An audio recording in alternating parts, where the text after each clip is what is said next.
السلام علیکم، نمشکار، ست سری اکال اینڈ گڈ ایوننگ۔ آپ دیکھ رہے ہیں پوائنٹ آف ویو، اور جیسا آپ دیکھ رہے ہیں ہمیں جوائن کیا ہے بیرسٹر حامد باشانی صاحب نے۔ بہت شکریہ سر کہ آج آپ نے جوائن کیا۔ تھینک یو جی، آپ کا شکریہ۔ سر آج آپ سے ہم 2-3 چیزیں سمجھنے کی کوشش کریں گے کہ جو لوگوں کو بڑا کنفیوز کر رہی ہیں یہاں پاکستان میں خاص طور پہ۔ ایک تو سب سے پہلے ہم بات کریں گے کشمیر کی، کہ ایک طرف کہا جاتا ہے کہ کشمیر کے لیے کہا ہمارے یعنی فورن منسٹر نے بھی کہا، ہمارے آرمی چیف نے بھی کہا کہ وہ بھارت کا اپنا معاملہ ہے،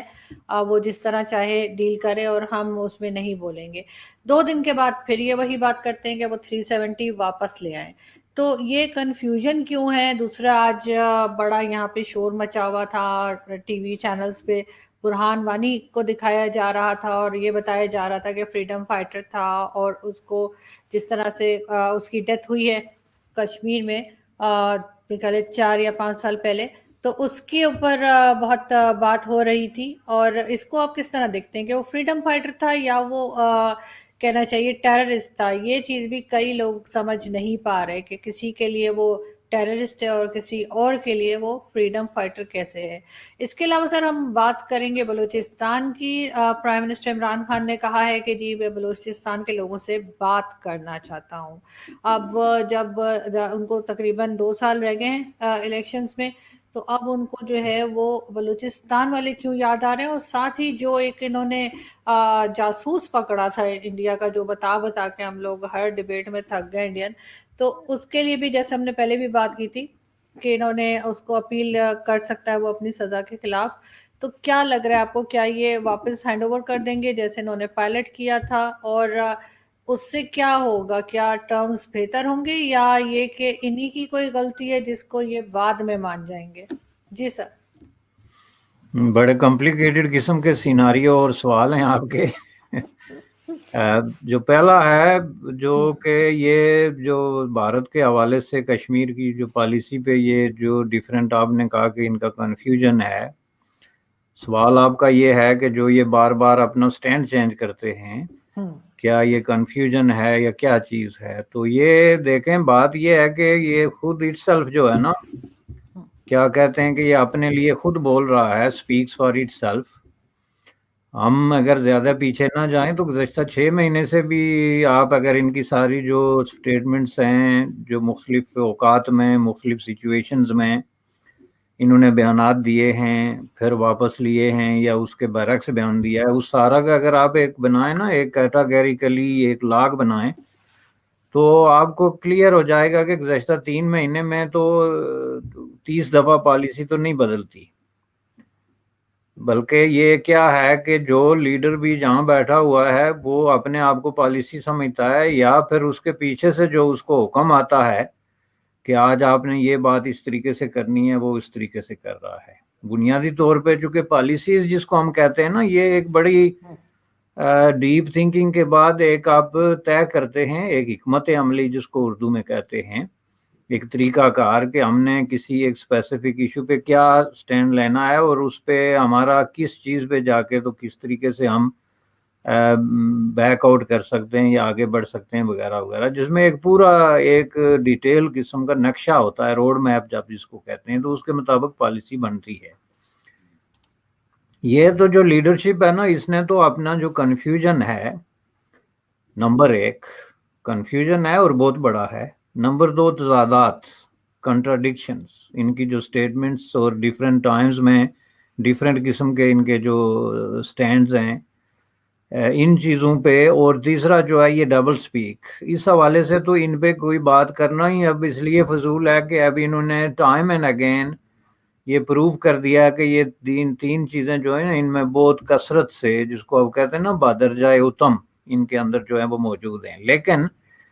میں ان کو اس میں بھی کو بہت زیادہ قصوروار نہیں ٹھہراتا، میں سمجھتا ہوں کہ انہوں نے اس کو انہیرٹ کیا ہے۔ یہ ساری کہانی جو ہے اگر آپ پیچھے جا کے ڈیگ آؤٹ کریں deeply, all the way back to 1947، جب سے یہ اکتوبر 1947 جب سے یہ مسئلہ کشمیر کا یہ ایک نیا جو ہے وہ ٹرن لیا، تو اس میں آپ دیکھیں گے کہ کشمیر کی کوئی پالیسی پاکستان کی ہے ہی نہیں، یعنی Pakistan has no Kashmir policy. یہ میں آپ کو کلیئرلی